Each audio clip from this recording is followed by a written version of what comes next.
Capítulo 13, versos 1 a 7. Vamos fazer também essa leitura de maneira alternada. Assim lemos na santa e bendita palavra do Senhor. Era Josué, porém, já idoso, entrado em dias, e disse-lhe o Senhor: já estás velho, entrado em dias, e ainda muitíssima terra ficou para se possuir.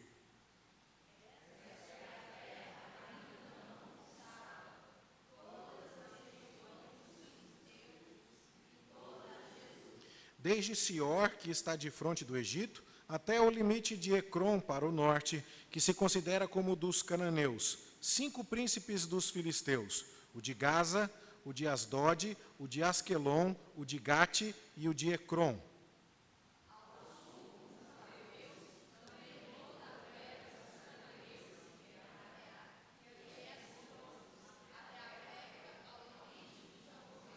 E ainda a terra dos Gibleus e todo o Líbano, para o nascente do sol, desde Baal-Gade ao pé do monte Hermon, até a entrada de Amate.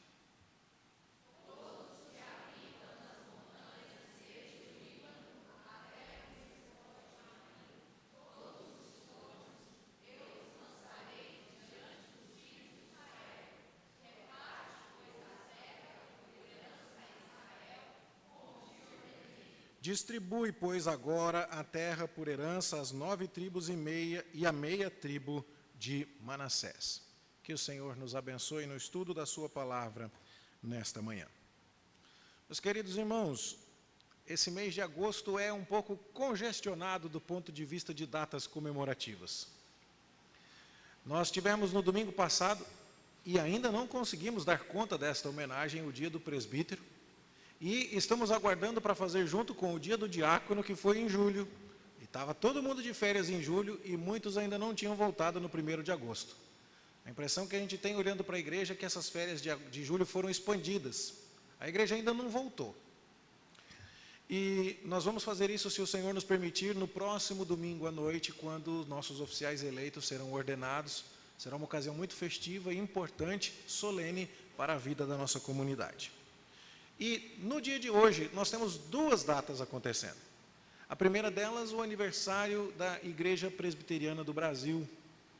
E também uma data que a igreja deve comemorar, ainda mais nesses tempos de tanta confusão, o Dia dos Pais. Tenho conversado com alguns professores, inclusive, de escolas públicas e seculares, onde a data já não é mais lembrada.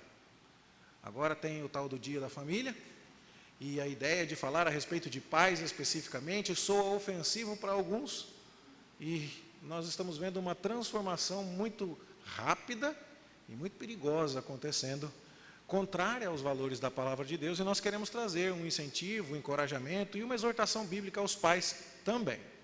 Mas eu precisava optar. Então, de manhã ou à noite. E eu entendi de que devia falar pela manhã daquilo que é prioritário.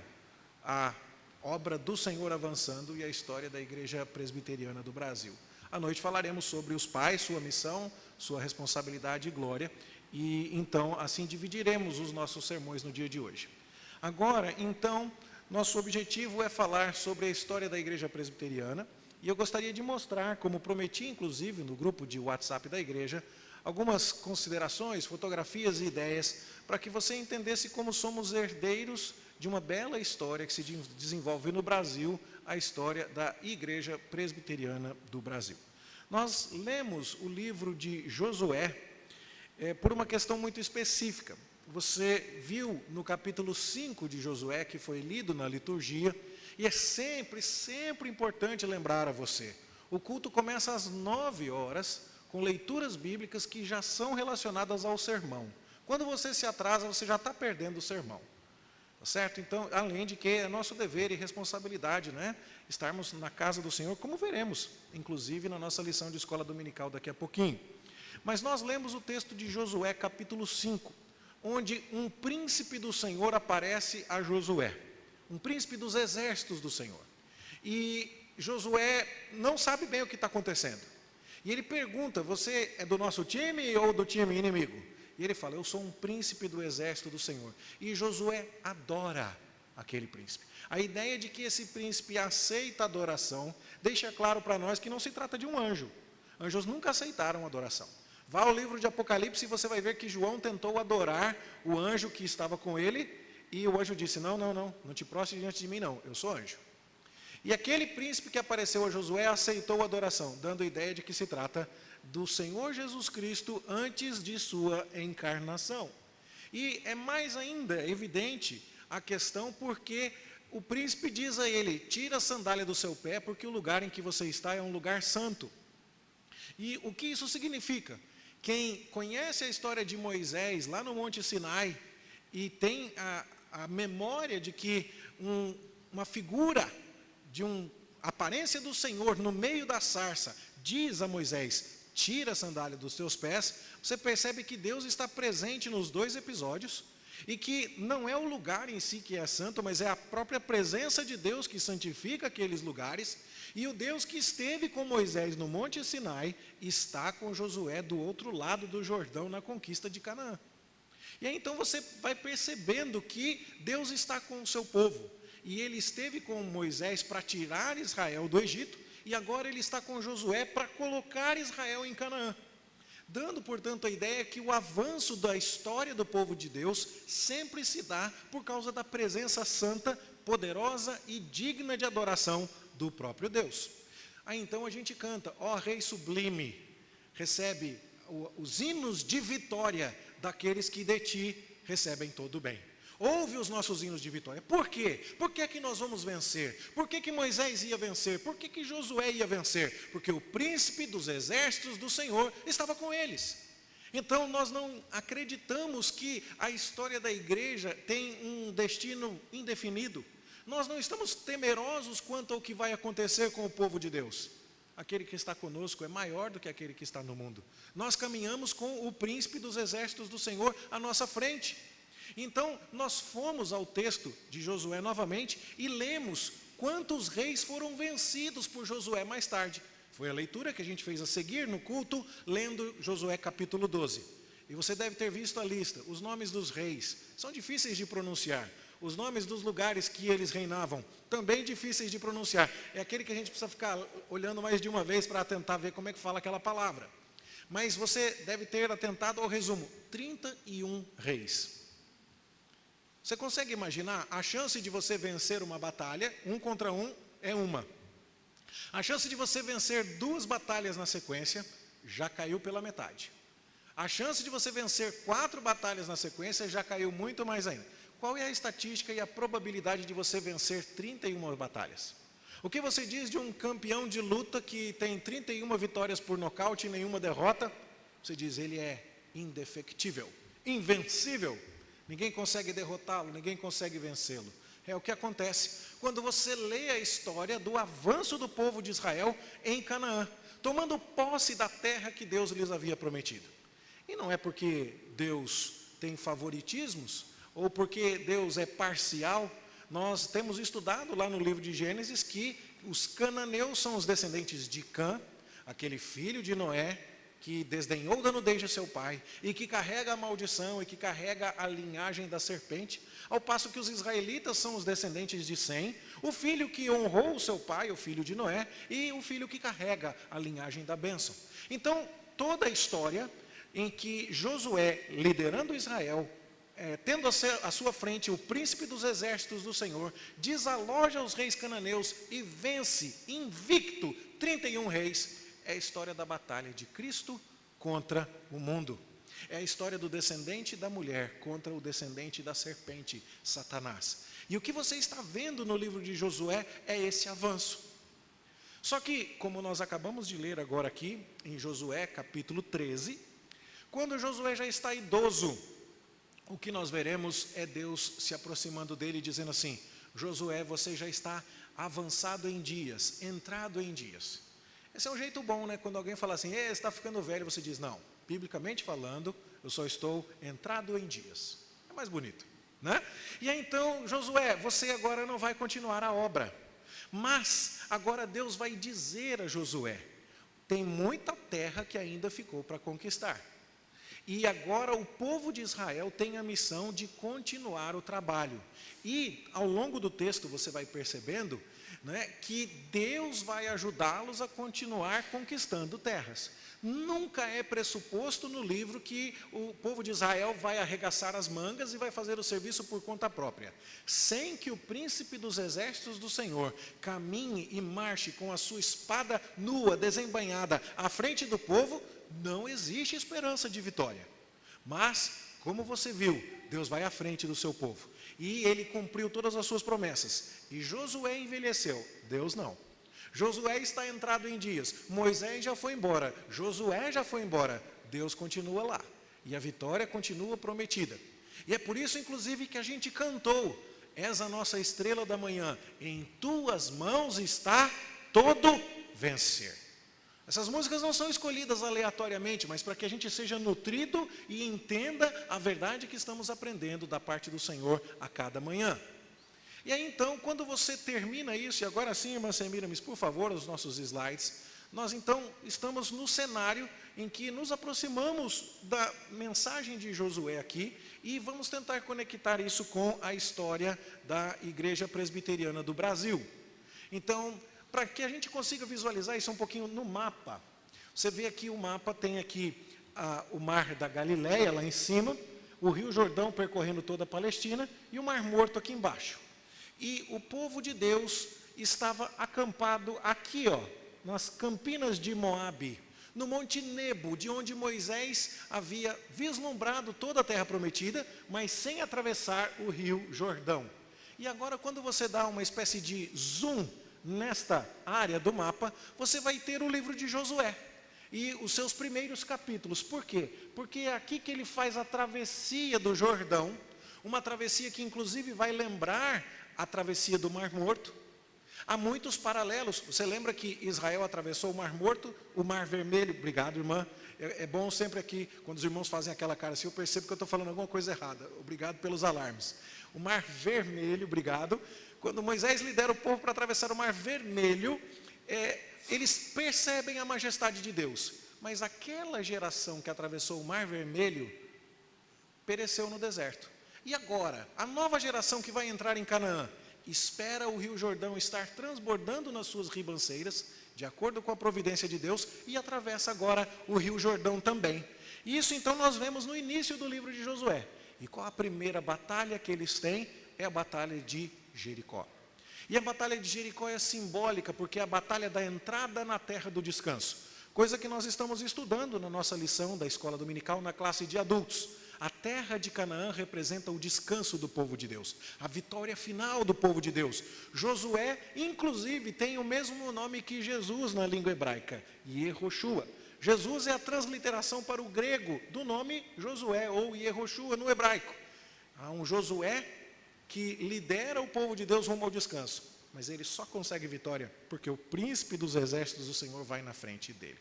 E aí, então, essa invasão acontece assim. Eles estão aqui e atravessam o Rio Jordão, certo? E eles vão fazer todas as batalhas aqui, e a gente conhece um pouco disso. Mas essas primeiras batalhas são aqui na região central. Depois disso, depois de ganhar a terra no meio, sabe como é que você mata a cobra, né? Você parte ela no meio, porque daí ela perde toda a mobilidade. Quando você não consegue acertar logo de cara na cabeça, você parte a bichinha no meio, que ela perde a mobilidade. A estratégia militar foi assim. Eles quebraram a terra de Canaã no meio, impedindo que os reis do norte se juntassem aos reis do sul. E aí, então, entrando por aqui, depois eles conquistaram o sul e depois eles subiram para o norte. Quando acabou tudo, quando terminaram-se as guerras, então você chega no resumo das conquistas, lá no capítulo 12. Josué passa ao povo a lista. Há uma coisa muito interessante nesse resumo. Do lado de cá do Jordão, já havia sido estabelecida a vitória do povo de Deus. Com Moisés ainda. Uma parte da conquista de Canaã se deu com Moisés. E 2,5 tribos, a tribo de Ruben, a tribo de Gade e metade da tribo de Manassés, falaram assim: Moisés, para nós já está bom do lado de cá. A gente nem precisa atravessar o Jordão, a gente pode ficar com essa terra. Mas Moisés disse: não, A terra que Deus nos prometeu está também do outro lado do Jordão, e vocês vão caminhar ao lado dos demais irmãos de vocês e conquistar a terra do lado de lá. Depois que vocês terminarem o serviço, aí vocês podem voltar para cá e ficar por aqui. E aí então o que nós temos no capítulo 12 de Josué? Um resumo, inclusive das terras que foram conquistadas por Moisés do lado de cá, e depois das terras que foram conquistadas por Josué do lado de lá. Só que como nós vimos, Deus ainda está dizendo, falta muita terra. Sempre fica um cantinho. É como se você tivesse feito a faxina grossa e tivesse passado a vassoura piaçava, mas depois o aspirador ainda pudesse tirar uma outra sujeirinha, um outro foco de resistência dos inimigos ali na terra. Mas o que Josué está dizendo com toda essa história é, gente, eu consegui vir até aqui, mas agora estou velho. E agora é com vocês. Agora é com vocês. Deus esteve comigo, o príncipe dos exércitos do Senhor esteve comigo, e ele continuará com o seu povo. Ele esteve com Moisés na sarça e ele tirou as sandálias. Ele esteve com Moisés na hora de atravessar o mar vermelho. Agora acertei. E agora ele esteve comigo aqui, me mandou tirar as sandálias dos pés. E esteve conosco na hora de atravessar o rio Jordão.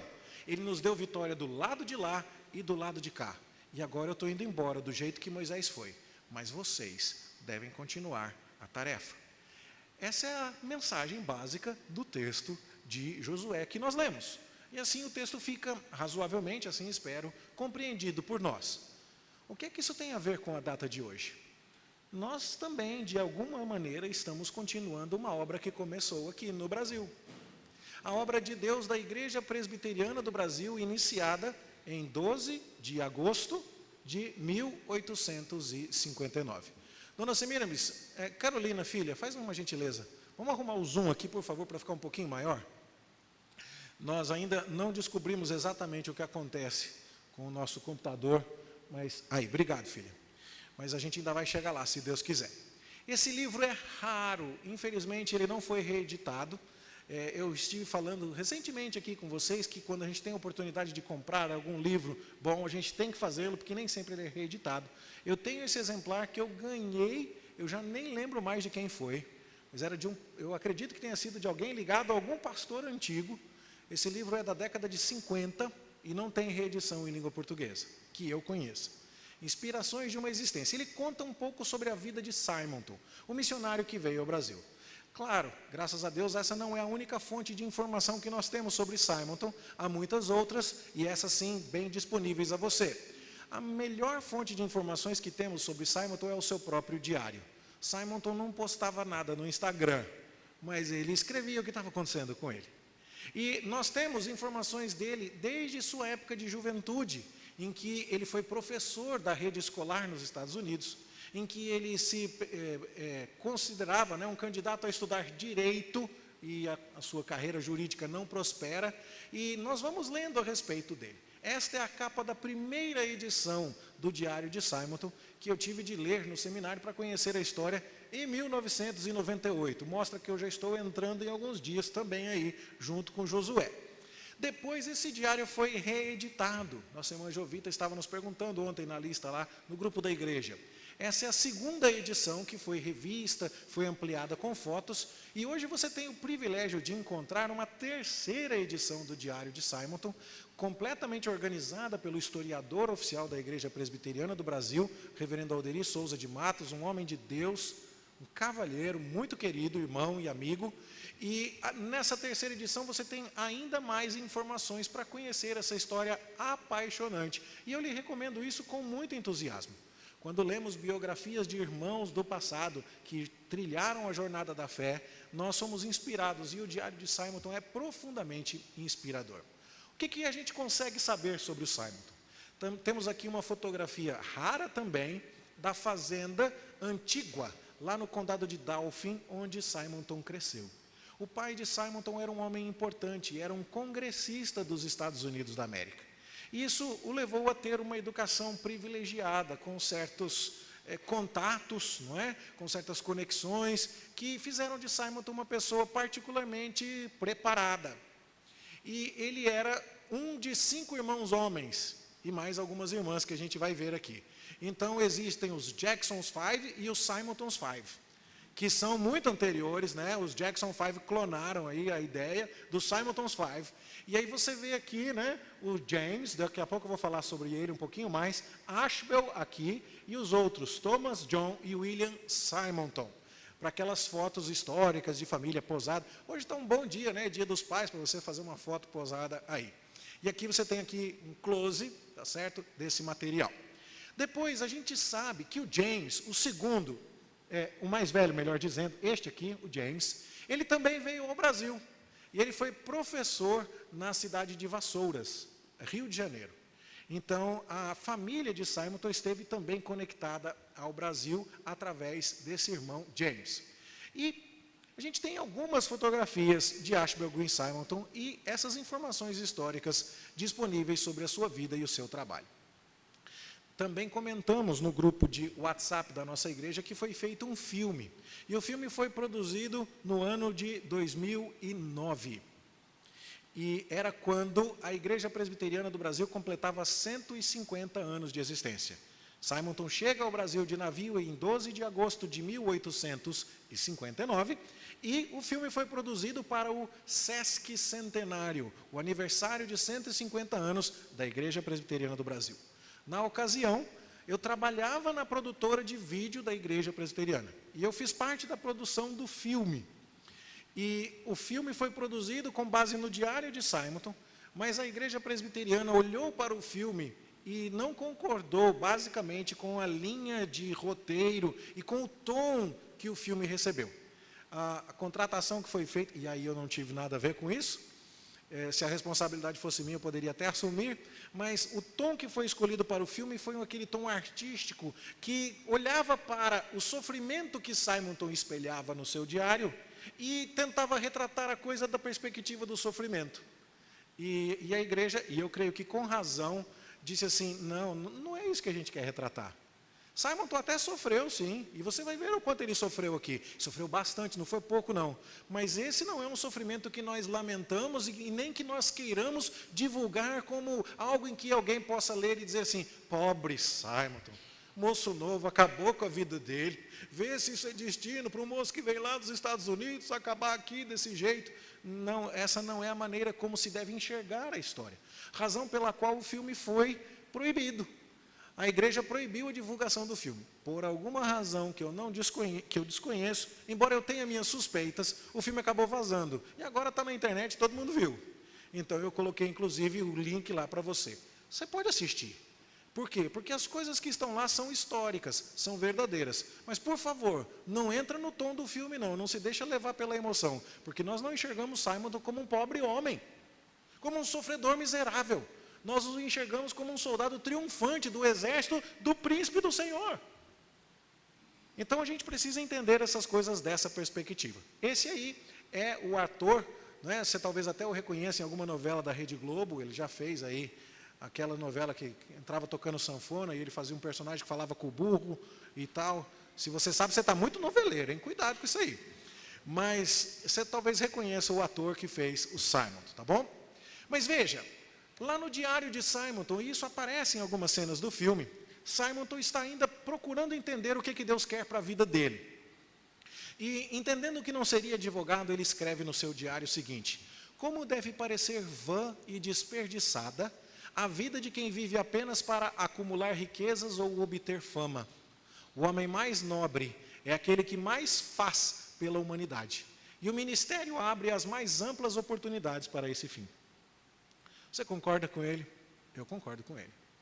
A vida de um homem não consiste na abundância dos bens que ele possui. Está na Bíblia ou está amarrado? Está na Bíblia, está lá em Lucas, capítulo 12.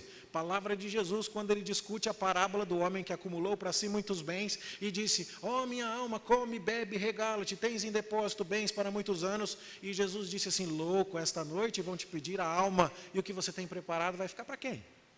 E então Jesus resume o ensino dizendo, a vida de um homem não tem a ver com seu patrimônio, tem a ver em ser rico para com Deus, em servir a Deus e em servir a humanidade.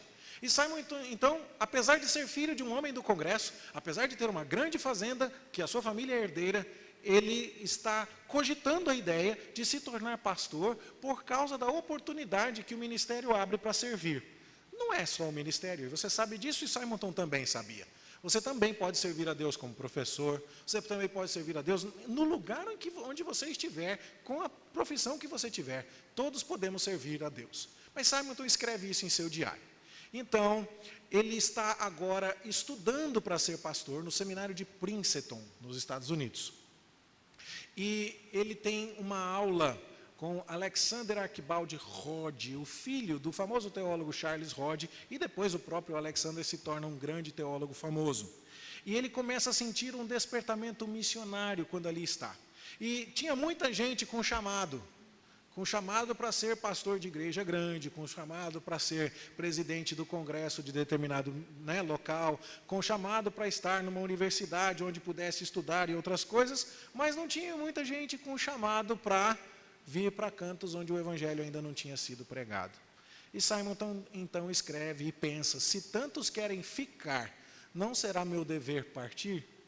Note, eu também não estou atacando aqueles que entendem que Deus os chamou para posições centrais, para cargos em instituições importantes. Isso não é necessariamente pecaminoso, mas há um indício aqui de que pode haver um traço de coração ainda a ser alinhado com a vontade de Deus, quando você tem muita gente disposta a servir em condições mais favoráveis e poucos dispostos a servir em condições adversas. Simonton, então, está considerando a ideia de vir para lugares onde o evangelho ainda não era pregado. Ele considerou outras opções, mas acaba pensando no Brasil.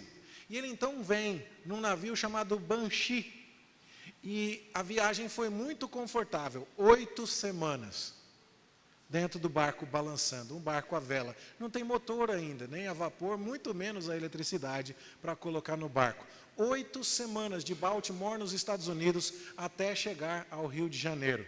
Você tem ideia da dificuldade que é? Quando você fala, vou dar um pulinho ali, não é? E daqui 8 semanas eu estou chegando. A gente não anima, a gente não tem mais esse tipo de resistência. Mas um rapaz de 26 anos, um pastor, novo de tudo, sobe no navio e vem. Não fala uma palavra de língua portuguesa. Não tem um contato aqui, não reservou hotel, não reservou um Airbnb para ele ficar aqui no Rio de Janeiro. Não tem nada. Ele vem na cara e na coragem. A mãe dele vai escrever uma carta para ele mais tarde e vai dizer a Simonton: é difícil separar-se daqueles que talvez não vejamos mais na terra. Você consegue imaginar mandar um filho para o campo missionário e não saber se vai ver de novo? Você ficaria feliz se o seu filho atendesse a esse chamado? Você diria: meu filho, meu coração dói, mas eu estou feliz porque eu estou vendo que Deus vai usar você? Será que nossa escala de valor está alinhada com esse tipo de coisa? E aí, então ela diz: mas quando eu penso no valor das almas imortais que se estão perdendo pela falta do evangelho puro, recomendo você com orações e lágrimas ao Senhor, que tudo faz para o bem. Note, não se queixava a mãe de Simonton da falta do evangelho, mas ela se queixava da falta do evangelho puro. Por quê? Porque o Brasil era, em tese, um país cristão, mas tão afogado em tradições, tão afogado em heresias, que era necessário que o evangelho puro chegasse às nossas terras. Então, alguns livros antigos e alguns fotógrafos antigos ainda nos preservam imagens de como seria o Rio de Janeiro no qual Simonton desembarcou. E se a minha visão e o meu conhecimento topográfico da Bahia, do Rio de Janeiro, não estão enganados, ali é o Pão de Açúcar ao fundo, mas você não vai perceber o Cristo Redentor, porque ele não estava lá ainda. E você vai olhar muitos navios, dando uma ideia de como era. Note, a foto não é de 12 de agosto de 1859. Não tinha imprensa esperando o Simonton lá. Ninguém postou a foto da chegada dele. Ninguém nem sabia o que ia acontecer. Era um moço que se apresentou. Um moço que veio para fazer o que Deus lhe mandou. Ninguém tinha ideia. Simonton não tinha a menor ideia do quanto aquele dia ia se tornar histórico. Era capaz que, se alguém dissesse: Simonton, 164 anos depois do dia de hoje, vai ter gente festejando o que você fez, ele ia falar: sério? Não imaginava. Mas ele estava lá para fazer a obra do Senhor. E ele começa o trabalho. Ele começa falando com os tripulantes dos navios que chegavam, porque o Rio de Janeiro recebia muitos marinheiros. Estima-se que 10 mil marinheiros por ano estavam no Rio de Janeiro. Hoje passa isso por hora nos aeroportos da cidade. Mas naquela época essa era uma movimentação tremenda.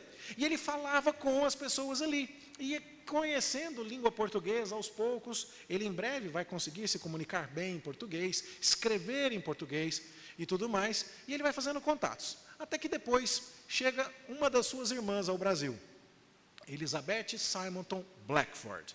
A Elizabeth também era casada com o pastor, reverendo Alexander Latimer Blackford.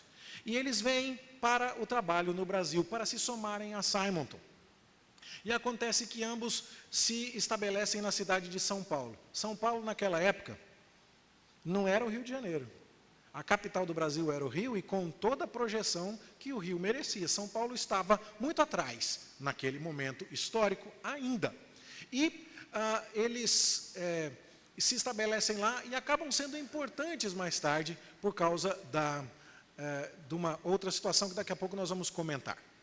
Simonton conta com a parceria do cunhado Blackford e da irmã, e os trabalhos vão crescendo e ele se anima, e chega um momento em que ele precisa dar uma pausa aqui no Brasil e voltar aos Estados Unidos para angariar parceiros.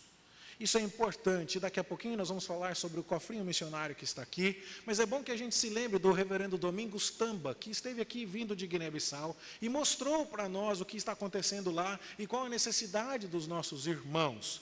Simonton foi dizer: estou pregando no Brasil, evangelizando no Brasil, estes são os desafios, essas são as necessidades. E ele buscava igrejas parceiras, mas ele, além de encontrar uma igreja parceira, encontrou uma moça parceira, a Ellen Murdoch Simonton.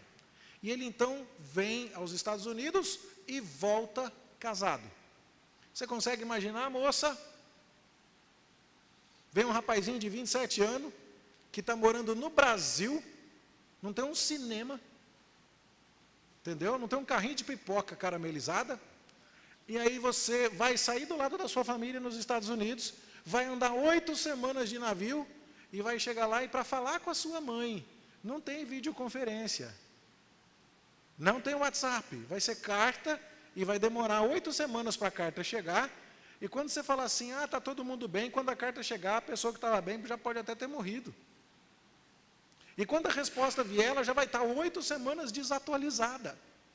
Você consegue imaginar a fé desta mulher para dizer assim, eu vou e vou servir a Deus e vou ao lado desse moço? São coisas que a gente vai perdendo de perspectiva. E Simonton vem, e o que é que ele escreve no diário? Ofereço a minha gratidão a Deus por haver dado graça. Graça por quê? Porque ela olha para o Simonton e fala assim, só Deus mesmo, só Jesus na causa para explicar um negócio desse. Simonton era bem apessoado, era um moço distinto, mas veja o que ele está prometendo para aquela moça. Ele está prometendo para ela uma vida de renúncia, de sofrimento, de distância da família, mas de glória ao servir a Deus e proclamar o seu evangelho. A moça entendeu e ela veio. Coragem e amor a mim, aquela a quem dei minha afeição. Isso também é um negócio muito curioso, mas eu não vou falar sobre isso agora. Simonton escolhe dar a sua afeição a uma mulher que une a missão de vida dela com a missão de vida dele. Ele não escreve assim, não teve jeito, o cupido me flechou, estou esmagado pela pressão do amor que oprime a minha alma.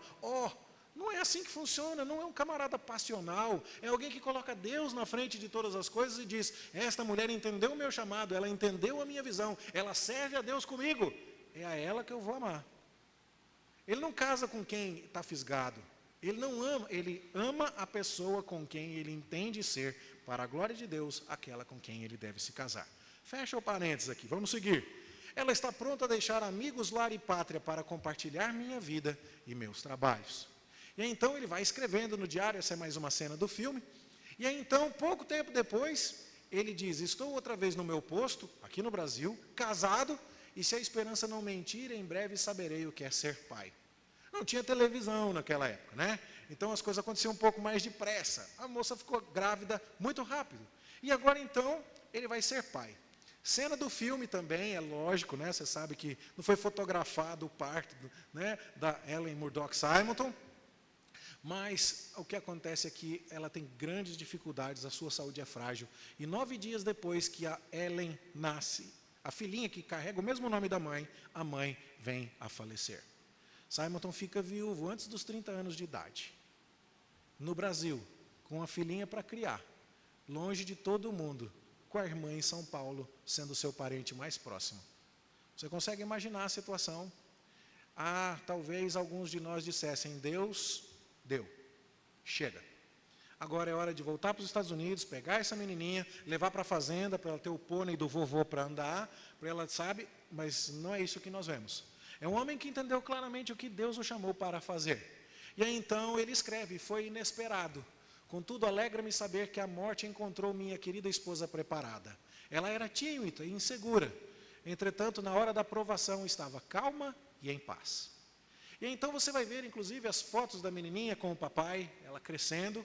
E ela teve uma vida... Bom, isso aqui vem daquele livro Simonton, Inspirações de uma Existência, um desenho da Ellen Murdoch Simonton quando criança. Esse tipo de fotografia é bastante raro, não é tão fácil assim de encontrar. O que eu estou expondo a você é resultado de minha coleção pastoral feita ao longo de anos. E eu quero compartilhar isso com você depois, lá no grupo de WhatsApp da igreja, para que você tenha isso, eu considero importante. E essa é uma foto da filha já adulta. Ela viveu até 80 e poucos anos de idade, eu não vou aqui tentar ser muito preciso, mas até a década de 1940, 50, e foi muito conhecida, deu muitas entrevistas e tudo mais, mas teve pouco contato com o pai, nós veremos daqui a pouco por quê. Simonton segue escrevendo, e Simonton continua a trabalhar. Ele organiza a primeira igreja presbiteriana do Brasil, 3 membros. Vamos montar uma igreja? Vamos. Eu, tu, ele, nós. Acabou. Já pensou o hall? Tchum, tchum, tchum. 100% de presença, vamos fazer uma assembleia. E aí então, ele organiza também um seminário, onde ele vai preparar os futuros pastores da Igreja Presbiteriana do Brasil. Obrigado, meu irmão. E aí então, você vê a sede deste seminário, numa foto muito antiga. Hoje esse prédio já foi demolido. O que sobrou são apenas aqueles 3 arcos do primeiro andar, que estão preenchidos por tijolos, e hoje são a parede de um quartel do Corpo de Bombeiros no Rio de Janeiro.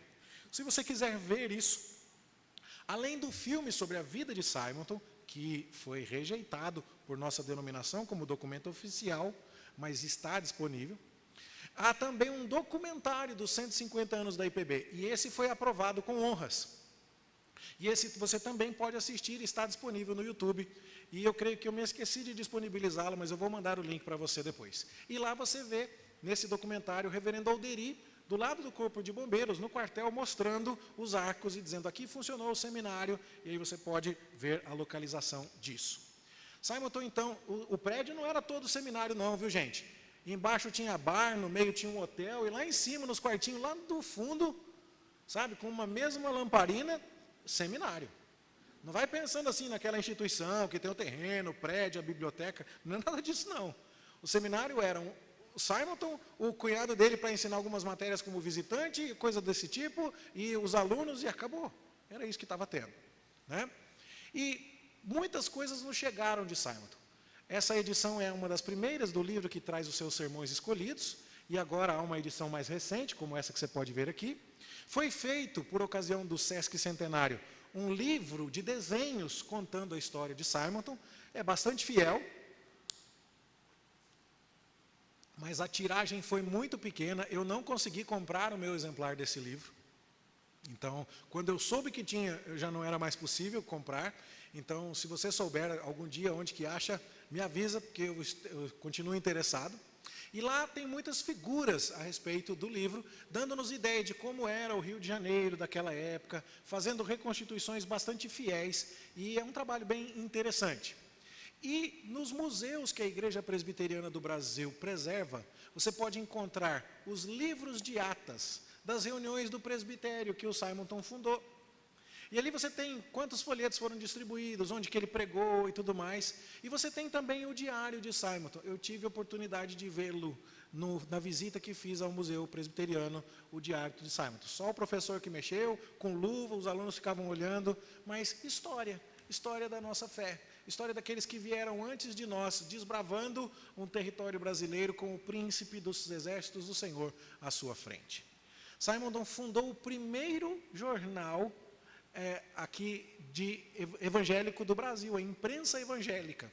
E a sua primeira edição sai em 1864, o segundo número do jornal. E se você depois pesquisar hemeroteca digital, hemeroteca é o nome que se dá para uma biblioteca de publicações.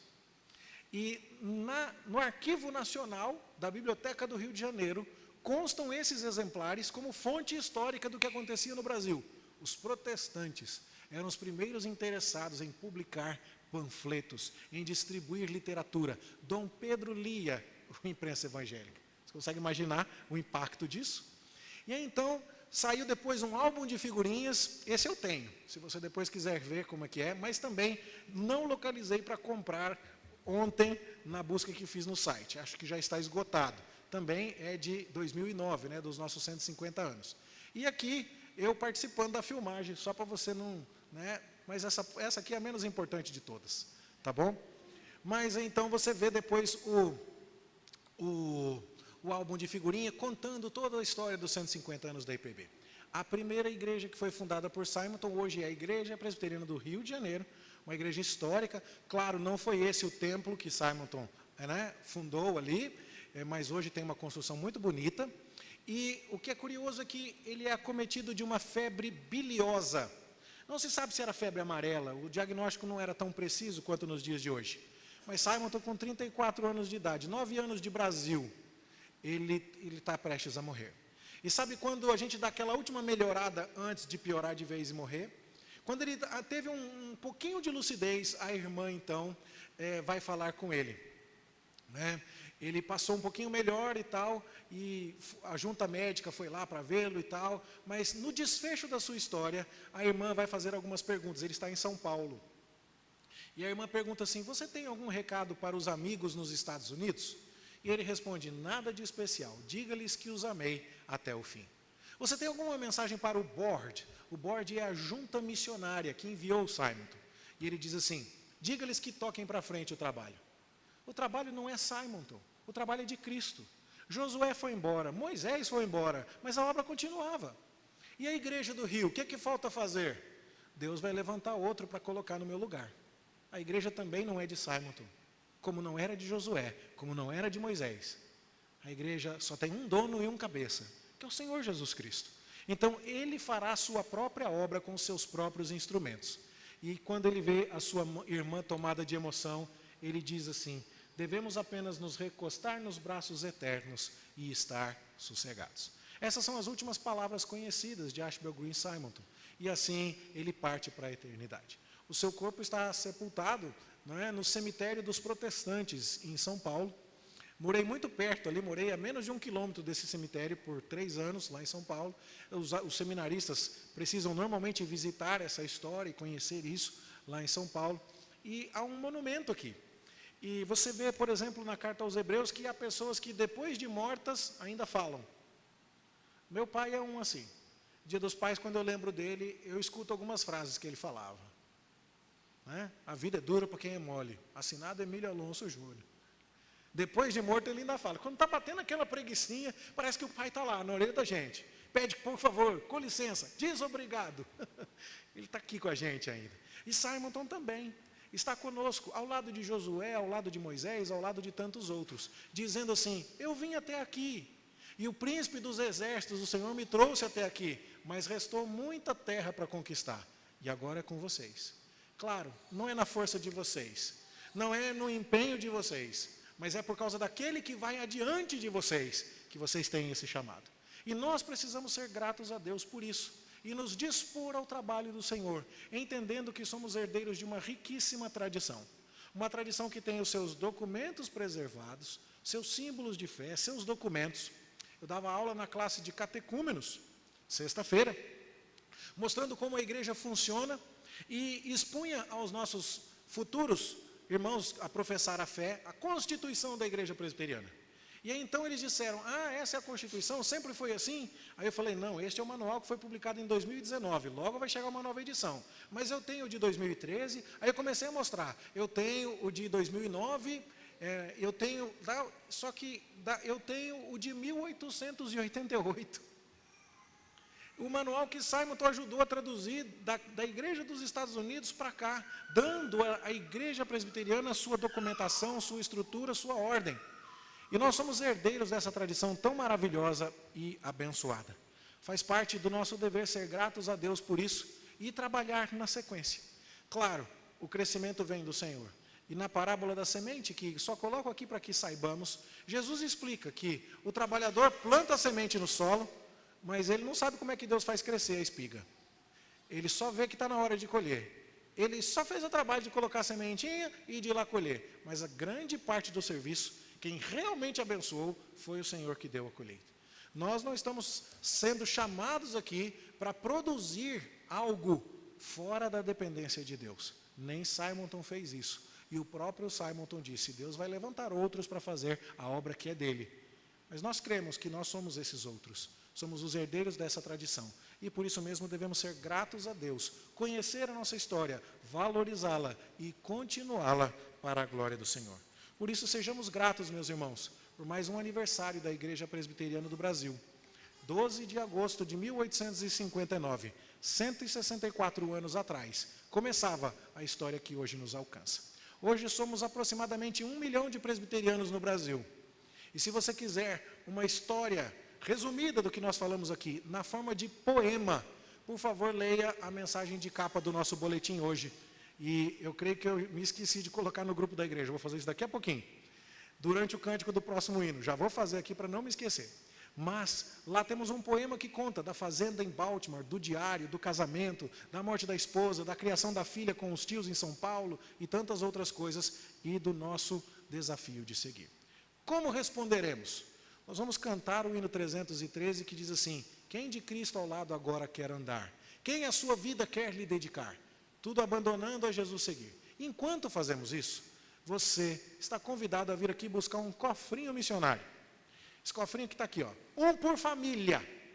A não ser que você tenha 2 filhos pequenos e fala, pastor, eu quero fazer um para cada filho, 3 filhos pequenos, pode pegar. Se acabar aqui, tem mais lá, tá bom? Nós vamos recolher isso aqui, você vai levar para casa, vai deixar lá na mesa da sala, vai depositando. Disseram que passa a nota de 100 pelo furinho, viu, gente? Pode ficar tranquilo. Pode pôr, tá? Não é só moeda de 10 centavos, não. Passa a nota de 100 ali. E o que nós vamos fazer? Nós vamos orar pelos missionários, nós vamos trabalhar na expansão do reino de Deus, e em tempo oportuno, a ser ainda definido pelo conselho da igreja, nós vamos recolher os cofrinhos para investir. E a ideia é que você leve o cofrinho para casa para orar, para poupar, e que a gente depois recolha para dizer, nós estamos continuando essa história. Tá certo? Vamos nos colocar em pé, adorar ao Senhor com o hino 313.